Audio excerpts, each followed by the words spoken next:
Ceci est un livre audio autogénéré par Google. Je dis les choses comme elles adviennent sur moi, comme elles m'attaquent si vous voulez, comme elles m'aveuglent. Marguerite Duras. Il y a là un trou et ce trou s'appelle l'autre.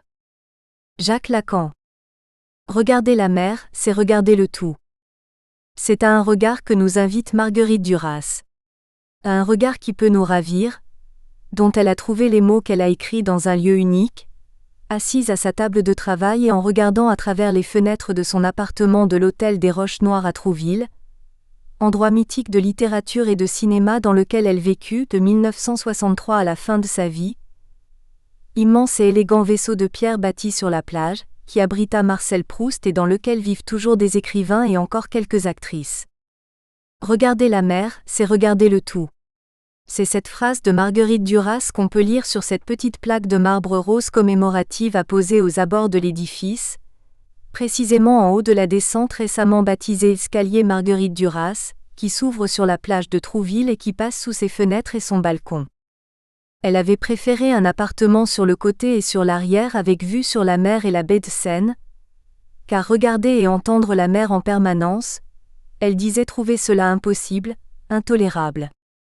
Alors, depuis qu'elle est morte, le 3 mars 1996, quand on passe et que l'on repasse par cet endroit unique, pour les gens qui ne la connaissent pas et tous les autres qui pensent toujours à elle et qui relisent ses livres, c'est un peu par ses yeux que l'on regarde et découvre la vue. Et ce sont certains de ces mots qui reviennent alors en mémoire, ainsi que plusieurs noms de ses livres les plus célèbres, ceux qu'elle a écrits à Trouville. L'héroïne la plus fascinante de son œuvre, Lolwestein, a habité les Roches-Noires avec elle dès 1963. Elle continue certainement de hanter la plage, les planches, le hall de l'ancien hôtel, peut-être même parfois le petit centre de Trouville, on ne sait pas au juste. On dit que Marguerite Duras a connu cet endroit bien avant la guerre, vers 1936 ou 1938, avec Robert Antelme, qu'elle y fit dévirer les cheveux au vent dans son cabriolet Ford, avec Georges Beauchamp aussi. On dit aussi qu'elle était alors insouciante mais déjà attirée par les lieux déserts et maritimes, et par l'écriture tout aussi illimitée, depuis qu'elle était devenue jeune fille précisément. Écrire et désirer un amant, les deux états l'ont saisie en même temps comme sous l'effet d'une cause, d'une donnée inconnue d'elle-même. Elle voulait une maison à elle, qu'elle a d'abord acquise avec ses premiers vrais revenus d'écrivain, ce fut d'abord à Naufle-le-Château près de Paris. Mais il y aura très vite ensuite cet appartement des Roches-Noires, fabuleux hôtel de classe qui vient d'être vendu en lots séparés. Elle ne résista pas, elle acheta sûre d'une évidence qui n'appartient qu'à elle.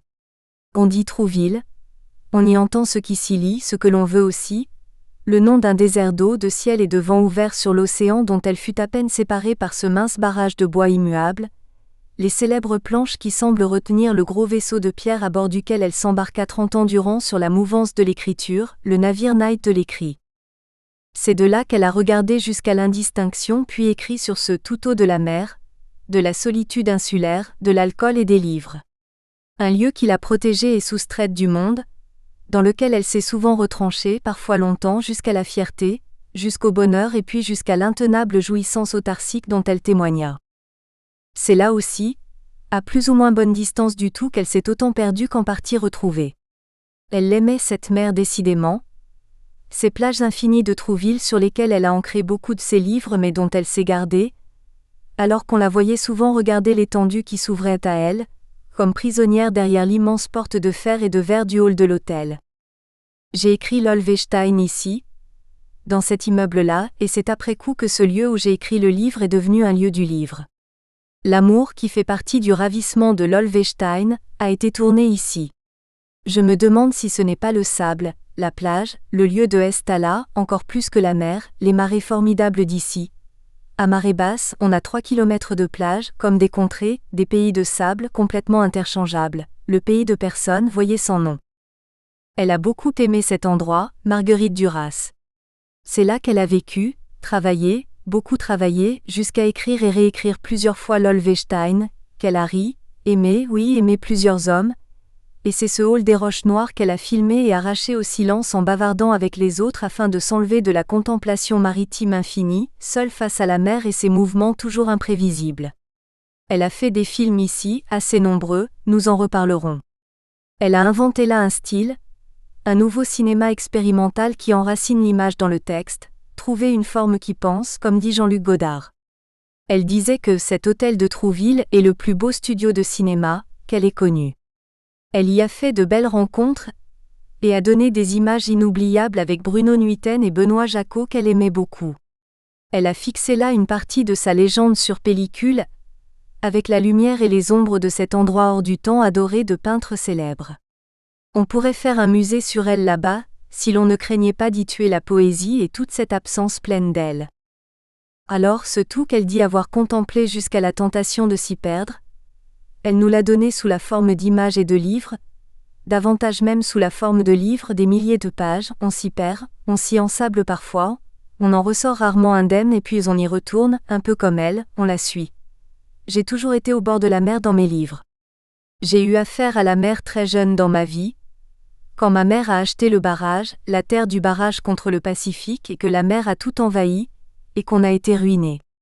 La mer me fait très peur. Les différents lieux de l'Alvestein sont tous des lieux maritimes, c'est toujours au bord de la mer qu'elle est, et très longtemps j'ai vu des villes très blanches comme ça, blanchies par le sel, sur les routes et les lieux où se déplace Lola Valeristein. Et c'est après coup que j'ai compris que c'était des lieux, de cette mer qui est la mer de mon enfance aussi, des mers, illimitées. La mer est complètement écrite pour moi. C'est des pages, voyez des pages pleines, vides à force d'être pleines, illisibles à force d'être écrites, d'être pleines d'écriture. Ainsi, c'est peut-être par là qu'on peut l'aborder, Marguerite Duras, la saisir un petit peu, par ses livres, ses fictions, ses romans inouïs qui traduisent la mer et qui apparaissent autant comme l'endroit que l'envers de sa vie et de son existence d'écrivain unique, doublure dont elle s'est parée, sa célébrité contenant avec peine la solitude créée à l'aide de ses 80 livres, ses quelques 20 pièces de théâtre écrites, montées et jouées, ses 19 films et innombrables articles, ses incalculables interviews etc. Elle a donné au monde extérieur, outside comme elle disait, tout cela pour nommer l'indicible ivresse d'une vie sans cesse occupée à reconstituer et à inventer, à coups de plume et de création, la mélancolie du désir. Mais elle résiste à la compréhension, à l'analyse et même aux commentaires. On continue à gloser savamment ou non sur elle, son œuvre, son témoignage souffrant de passante perpétuelle par l'écriture et le désir de l'autre. La saisir semble impossible. Entendons-la saisir toute car sans doute qu'elle n'existait pas toute. Elle a même résisté à Lacan lorsqu'un soir de 1965, il lui donna rendez-vous et qu'il lui demanda d'où lui était venu LOL, ce savoir sur le délire et la psychanalyse qu'elle n'avait pourtant jamais étudié. Elle a même accusé Freud d'avoir tué la littérature et le roman. Elle déplorait que depuis la psychanalyse, beaucoup se soient rués vers le roman psychologique.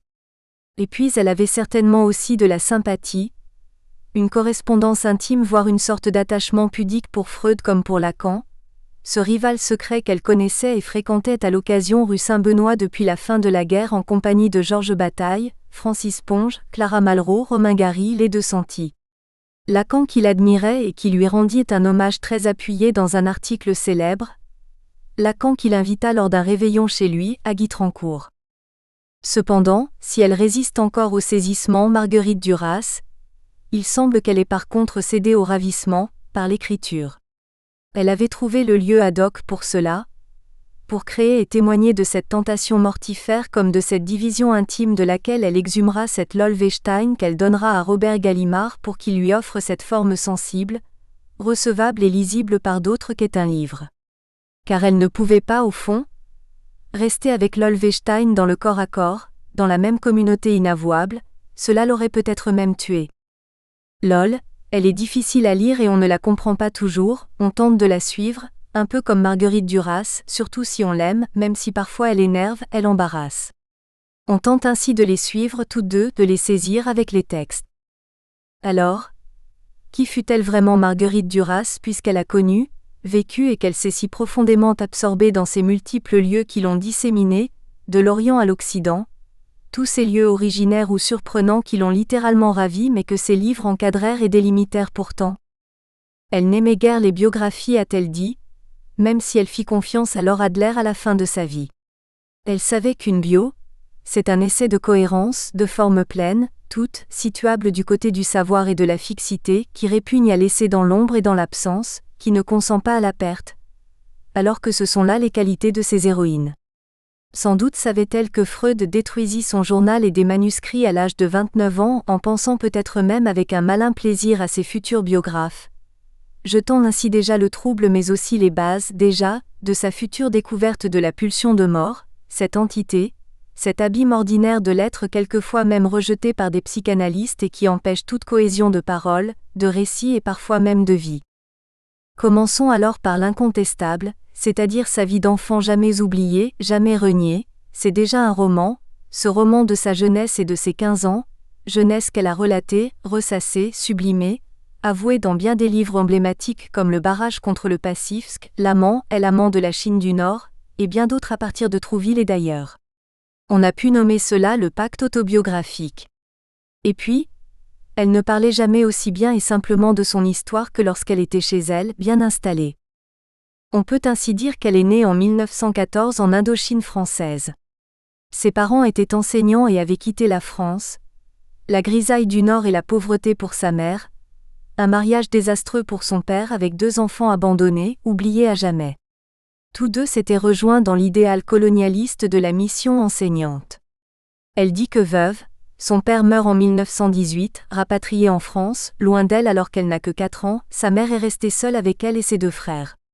Alors, au bout de 20 ans de fonctionnariat de Iravail, elle a acheté, ce qu'on appelle une concession, oui.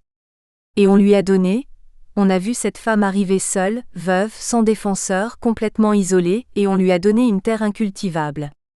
Elle l'ignorait complètement, qu'il fallait soudoyer les agents du cadastre pour avoir une terre cultivable. On lui a donné une terre qui n'était pas une terre, c'était une terre envahie par l'eau pendant 6 mois de l'année.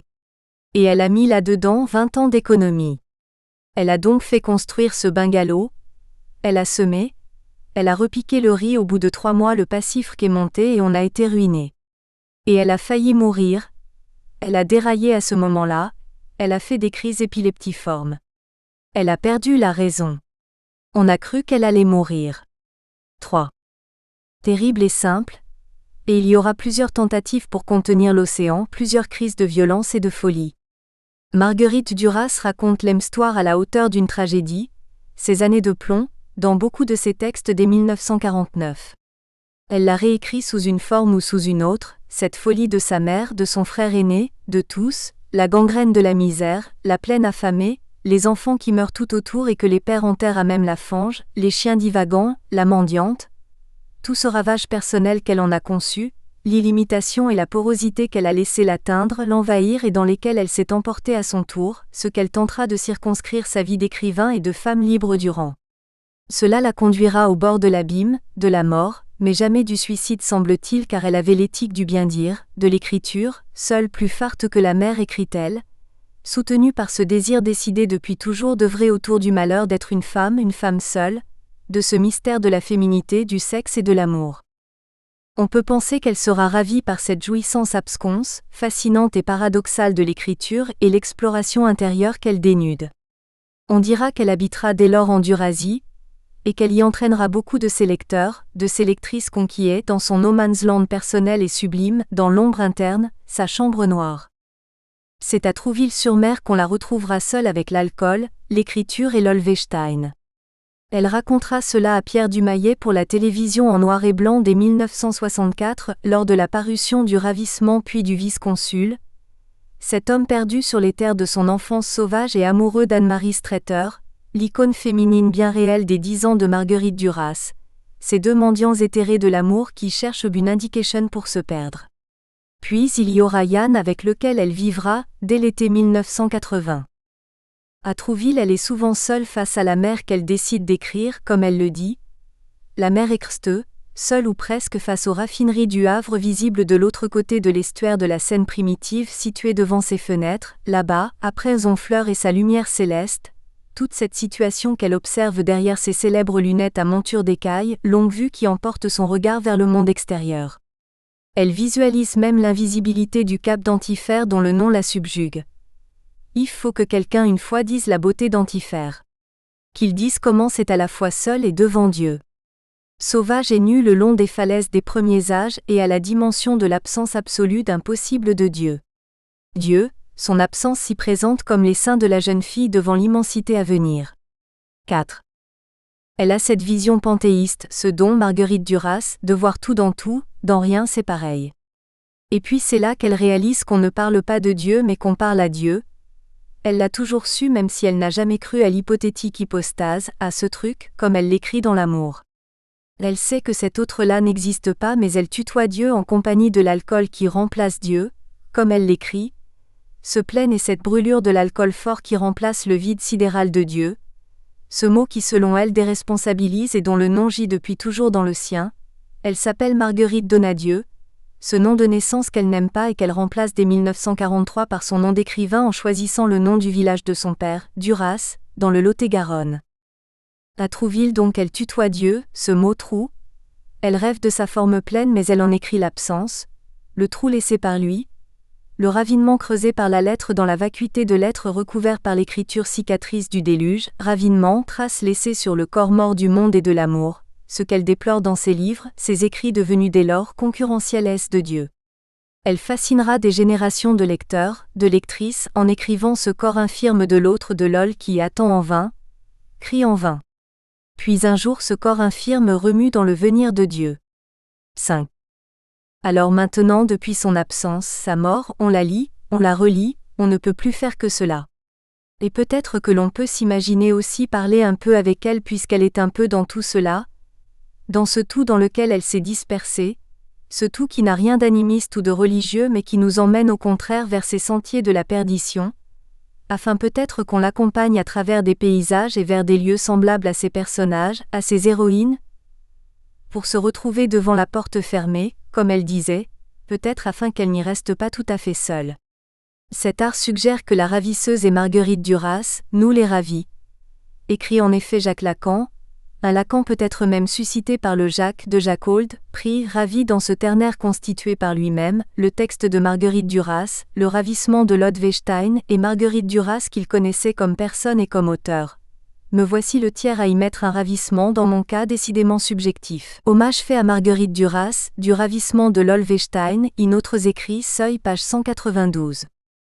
C'est en somme ce qu'elle nous offre, Marguerite Duras, de la lire et puis encore. Elle qui connaissait le grec, lire, c'est aussi le gin, ce qui comporte au moins 4 sens, soit coucher, au sens actif du terme, coucher ensemble, étrangésine, coucher par écrit. Recueillir, au sens de moissonner voire de rassembler les ossements, choisir. Lire, au sens de faire voir, de dévoiler ce qui se présente. Dire, déclarer, au sens de produire un discours, une parole, un logo. Qu'est-ce ainsi qu'elle nous invite à lire, quel est ce caïdjin qu'elle nous donne à lire et à entendre, d'elle comme de nous-mêmes? Qu'a-t-elle voulu nous faire apercevoir de son désir, de ce désir d'écrire qui, pris dans le langage, s'approche tant de la mort qu'il tente de s'étirer vers la vie, qui la poussa à écrire encore et toujours comme pour échapper au risque mélancolique et à la disparition de soi? En écrivant, elle a changé, c'est un fait, le cours de son histoire et les amarres de son être. Puis elle fut ravie par l'écriture, en compagnie d'héroïnes avec lesquelles il lui fut parfois difficile de ne pas trop se confondre. Chacun de ses lecteurs, de ses lectrices fidèles peut y reconnaître quelque chose de soi, qu'il elle a dû un jour éprouver, un état qu'il elle a pu frôler. Nous sommes devenus les récepteurs tristes de son témoignage et ses textes sont le creuset d'une autre, ce qui nous lie désormais avec elle et Lodwestein dans ce pacte secret que chacun a établi avec ses livres. Alors entrer dans son univers en la lisant, n'est-ce pas aussi entrer dans son ravissement, consentir à ce rapt exquis et silencieux commis par ses mots? N'est-ce pas être happé, par sa légendaire liberté de presque tout oser, de presque tout écrire ou dire? Mais n'est-ce pas également pour elle une manière de s'échapper aussi, d'échapper à toute véritable saisie, à toute aliénation et de rejoindre ainsi ce désir d'être rien? Tout ou rien, tout est rien? Elle a accepté ce jeu avec la vie et la non-vie, avec le semblant et la recherche de la limite qu'est l'écriture, ce jeu avec cette pratique de la lettre dont elle a fait son destin. Le livre l'a aussi déplacée, et lui a rappelé combien elle était manquante, décomplétée. Elle a joué son corps dans l'affaire, et puis autre chose aussi sans doute. Le livre ne représente tout au plus que ce que je pense certaines fois, certains jours, de certaines oses, écrit-elle dans la préface de la vie matérielle. 6. Alors, Marguerite Duras, Qu'a-t-elle regardé depuis ses fenêtres de Trouville-sur-Mer? Qu'a-t-elle écrit et aperçu exactement à Tay Beach? Marguerite Duras, Les Roches Noires, Trouville. Partons de la mer comme Marguerite Duras, partons plus précisément de son point de vue sur la mer, des Roches Noires, de son regard délimité par les planches puis s'ouvrant sur la plage immense, revenons et passons devant les tennis déserts de Lolvestein ou d'Anne-Marie Streeter, ce sont les mêmes, puis allons un peu plus loin. Nous rejoignons l'hôtel Flaubert et ses illustrations naïves de Savignac, et nous arrivons déjà à Trouville, sa petite ville portuaire dans laquelle Flaubert, dit-on, vécut ses émois personnels les plus vifs. Mais n'allons pas plus loin, restons au bord du port et du petit centre, nous toucherions presque déjà à Deauville. Elle n'y allait guère à Deauville d'ailleurs. Elle préférait et de loin l'autre extrémité un peu décatie et abandonnée, la côte des falaises d'argile fragile comme une statue poreuse ayant traversé les millénaires, les falaises écroulées et dangereuses des Roches Noires, avec sa minuscule école de voile au bord des éboulements, la petite route tortueuse à demi effondrée par endroits, ça a empiré depuis sa mort, qui l'a menée souvent avec Yann vers Honfleur, la côte claire et parfois polluée, l'embouchure Quillebeuf, puis de l'autre côté le Havre, le cap d'Antifer, Étretat. Dans ces directions, il y a des traversées à faire. Pour s'approcher de la Seine, il faut côtoyer tous ces herbages en pente douce encore troués par les vestiges de la guerre, ce littoral rongé par la mer, tous ces champs d'un vert intense qui résistent à l'acidité alcaline, barrages fragiles bordant l'immensité marine. Elle pouvait aller ainsi jusqu'au Havre, autre patrie des peintres, de Claude Monet à Denis Frémont actuellement, la luminosité de Sainte-Adresse, l'architecture américaine du Havre, ses grandes avenues et esplanades désertées, tous ces dégagements construits après la bourrasque et la dévastation de 1944, on y voit même en réduction des buildings new-yorkais. Mais elle n'en parlait jamais, certainement qu'elle ne s'y arrêtait pas vraiment. Non, elle allait à Quillebeuf, là où elle fait démarrer sa magnifique Émilielle, grande sœur de Lol, sa fille peut-être. Ou alors elle traversait tout cela et allait vers Antifer jusqu'aux falaises abruptes et coupantes d'Étretat. Lol, elle a dit qu'elle habitait en Angleterre. Qu'importe vraiment l'endroit du moment qu'il fût maritime, l'important étant qu'il soit d'ailleurs, qu'il vise l'insulaire ou l'illimité, le vague géographique. Puis elle revenait dans l'après-midi ou en soirée, vers son vaisseau de pierre de Tay Beach. Elle retraversait Honfleur, Peine-de-Pie, Criquebeuf, Villerville, refaisait le cheminement en sens inverse par la même route étroite un peu perdue, dangereuse et magique, toujours dévastée et bordée par les falaises et les éboulis d'un côté et ces mêmes herbages de l'autre, ces champs toujours aussi éclatants d'un vert cru où l'on voit des vaches immobiles debout sur les blocos allemands regarder passer les pétroliers et les tankers. Tous ses amis l'ont suivi dans ses déplacements réels et imaginaires. Elle leur a fait visiter ses lieux d'adoption et d'inspiration. D'autres ont balisé et tenté de vérifier la réalité de son imaginaire. Ils sont allés en repérage, comme on dit dans le cinéma. Ils ont suivi ses pérégrinations personnelles et littéraires, ses indications pour tenter de la suivre et pour s'y perdre, c'est parfois sensible dans leurs écrits aussi. Elle leur a communiqué cette lubie des lieux cultes duraciens. À ses commentateurs et certains de ses critiques ou pasticheurs aussi, ce sont d'ailleurs souvent un peu les mêmes, on ne peut écrire sur elle, je crois bien, que si on l'aime d'une manière ou d'une autre. Car il faut oser et accepter de n'y rien comprendre, de s'y égarer à l'occasion, comme elle-même vis-à-vis de Lol en quelque sorte. Alors là, on entre de plein pied dans son cheminement et sa création qui ne font qu'un, comme pour Lol dont elle savait tout mais dont elle ne connaissait rien, elle l'a inventé, recréé, on en reparlera plus loin. Tous ses amis, ses lecteurs-lectrices ont ainsi à leur tour épuisé leurs textes, leur belle ou savante analyse, leur exégèse, leur thèse sur la douleur, le navire Night ou bien d'autres, leur hommage pour elle, devenant aussi libre que seule, comme elle, car elle ne les a jamais encouragés. À vous de bâtir votre idée de moi, leur répondait-elle à l'occasion. À chacun eux alors de s'embarquer dans l'aventure, avec son seul désir, de partir sur son propre navire de l'écrit qui tente de la suivre ou de la rencontrer, se retrouvant alors un peu vis-à-vis d'elle dans la même situation qu'elle-même vis-à-vis de Lol. Après ces promenades, donc, elle rentrait dans son vieil appartement dans sa vigie, l'hôtel vieux de 100 ans de gloire mondaine et artistique et dont le hall, les couloirs, réverbèrent encore les plaintes de l'histoire et les cris barbares de l'occupation nazie, l'émanation qu'elle recouvrait des paroles et des images de cinéma. Car elle a largement contribué à faire de cet endroit mythique un lieu de création que certains utilisent encore pour leur travail, inclus dans leur œuvre alors qu'y résonnent tous les étés les cris d'enfants en vacances. Une vraie ruche ouverte sur la mer. Elle a elle aussi loué pendant plusieurs années son appartement jadis afin de couvrir les frais importants de copropriété. On y croise ou on y croisait encore récemment Emmanuel Riva, René de Obaldia, Samy Frey, Hélène Bamberger, Patrick Raimbault, Laurent et Catherine Terzieff. D'autres encore, d'autres à venir. L'endroit est magnétique et sert tous les ans, depuis l'année même de sa mort, en octobre, aux Journées Duraciennes, à l'étude, à la lecture de ses textes ou à la représentation de ses pièces de théâtre. Depuis les roches noires, elle se mesure à la mer mais depuis des murs anciens et solides qui ont résisté à tout, y compris aux pires dévastations. Elle se retrouve face à cette mer qu'elle porte en elle depuis l'enfance, les deltas, les embouchures, les marées à perte de vue, la puissance du mouvement et des flux, la violence transposée du Pacifique. Cet imaginaire va nourrir son œuvre.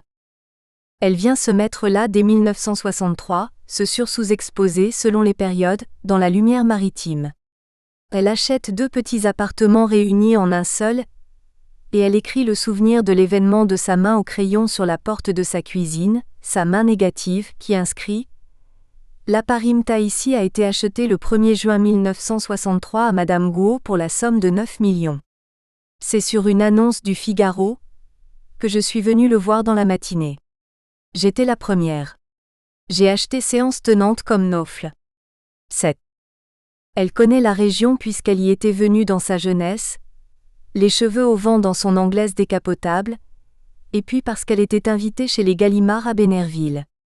Elle sait la légende surannée des Roches Noires, elle la ravivera et n'oubliera pas que son appartement 105 avoisine la chambre 110 de ce grand palace que Proust a décrit comme grand hôtel de Balbec, dont la chambre baignait dans une irréelle atmosphère de piscine, le vert des meubles réfléchissant le paysage marin que la chambre semblait alors contenir.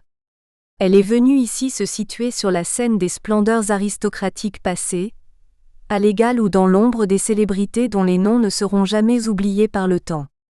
Elle y attirera sans doute à son tour bien du monde.